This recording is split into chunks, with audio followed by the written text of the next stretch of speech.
Hey everybody, welcome to this session, The Unfiltered Opinions. It's an initiative by Unacademy. I'm Shabana Shahab, I'm an educator for VARC on Unacademy.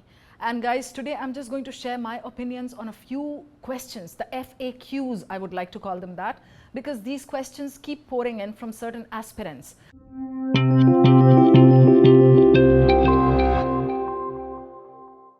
The first question says, does having a full-time job affect preparing for CAT exam? Yes, it does. See, if you have a full-time job, you definitely need to focus on your targets, your projects and everything. So what I would suggest in this situation is you analyze two things. The first thing is, are you going to appear for CAT because you need something better? If you need something better, if you're vying for that, you definitely need to let go of one thing and prepare with full focus on the other thing. And the second thing you need to analyze is when to leave the job and when to kind of go full-fledged into that. So I would suggest leave your job like let's say 3 to 4 months before CAT and just go for a full thing with your CAT preparation. The second question says, is CAT preparation for candidates who are in the final year of graduation a difficult task? Final year of graduation, no way, it's not difficult. You are already used to studying. What you guys need to understand is you are luckier than the people who are working and still preparing for CAT. Third, final year of graduation वालों को करना ही क्या है? It's just a mental block, right? So आपने just उसको हटा देना है. Guys, keep preparing properly. You need to be organized. You need to be structured. And the most important thing, चाहे वो final year के हो, चाहे second year के, you need to have a good strategy in place before going all out to the battlefield. I hope that is good. Question number 3, what preparation pattern should a candidate follow to score well in the exam? Yes, that's interesting. Pattern and strategy. Now, if I talk about pattern, you've got to be balanced in all the 3 sections. That is verbal ability, DILR, and the third one is of course QA. If a person thinks he can get away with just one section, no. So pattern bole to, some people try to cram all the 3 sections every single day. Don't forget you're humans, you're not bots or Rajnikant for that matter, है ना? कि एक दिन में 3-3, 4-4 sections भी cover करेंगे, बाकी की ज़िंदगी भी जिएंगे and then you will be happy at the end of the day. No, you'll end up frustrated. So what I'm saying is, please try to just put in 2 sections every day, per day. Don't try to cram everything. That should be a study pattern. Please follow a self-routine, a self-study ka pattern and then just make a proper strategy. Moving on to the 4th question. If a candidate is scared of maths, that sounds like me. How should he prepare for quant in CAT? Now, see, for those people who are like really weak in maths, and as I said, just like myself, let me answer it this way. If I have to prepare for CAT, QA as a student, what would I do? I'm just giving you my frank opinion in this. I would go and first take a look at the syllabus of QA. All right? I would pick up the topics from there. अगर मैं बेहोश नहीं हुई वो syllabus देख के, I would pick up the right topics from there which have the maximum weightage. Like I would say basic arithmetic of 6th, 7th, 8th, 9th and 10th. Then I would say your percentage, number system, जो भी आपके जो main topics हैं. And I would see the weightage given to these topics.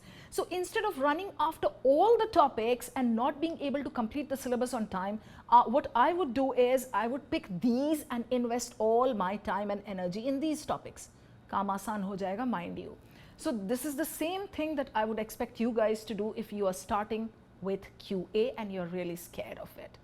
All right. The next question is, if a candidate is not good in English, can he or she still go for CAT? Yes. Anybody can crack CAT, even if his English level is a little low, but the only difference is he needs a little more time. So what I'm trying to say is, if you are starting with like above average English, you are going to take less time compared to the person who's starting with like below average English. So what you need to do is you need to assess your level right at the beginning and be frank about it. Be honest. Okay, this is my level. I need to work. And after that, you can just go ahead.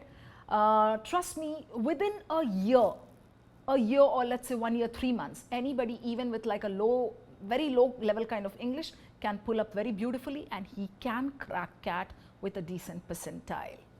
Next one. Okay, how can I prepare current affairs for VARC GDPI round?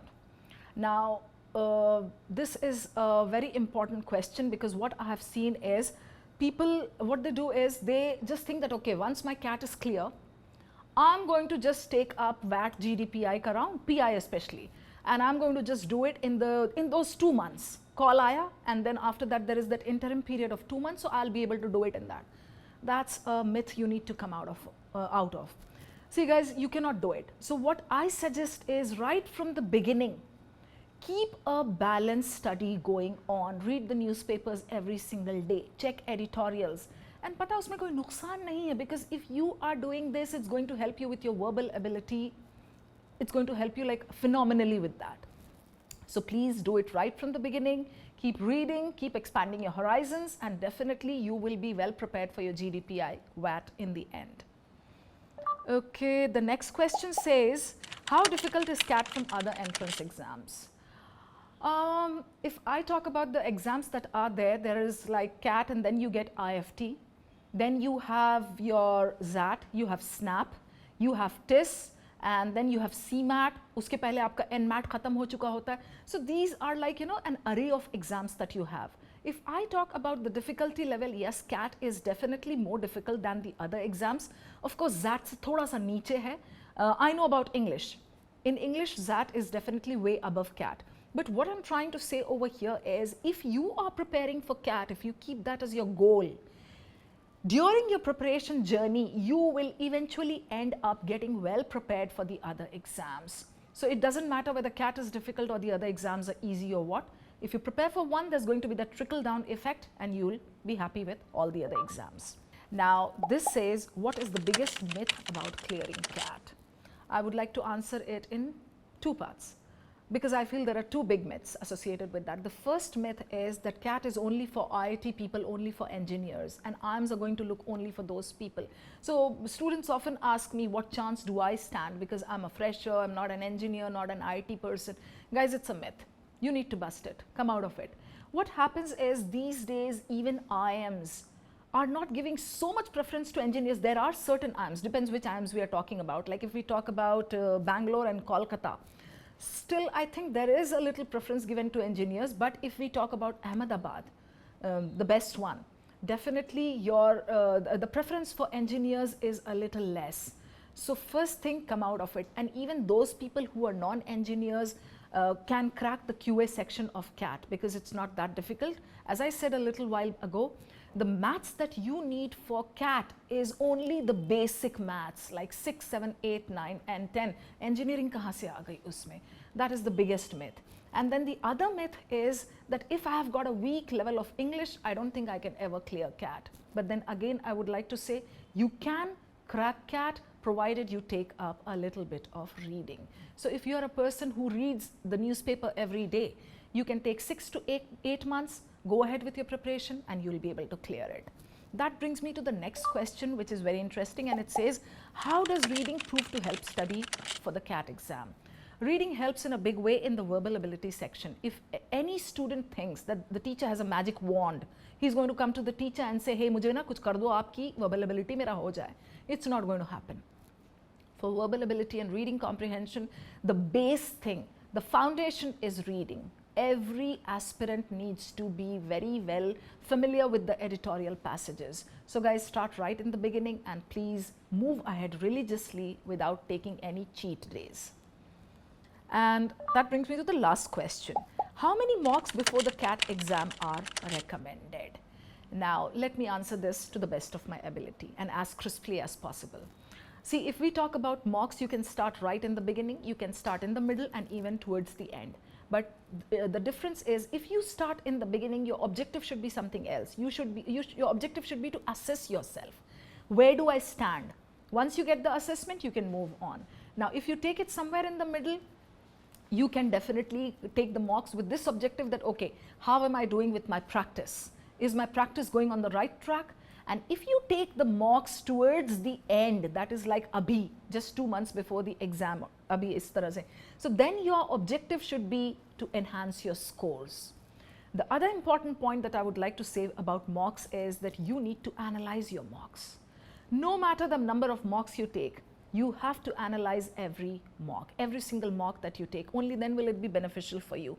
Now, if I talk about the number of mocks that you should take, I would suggest, this is totally personal, I would suggest 2 mocks per week.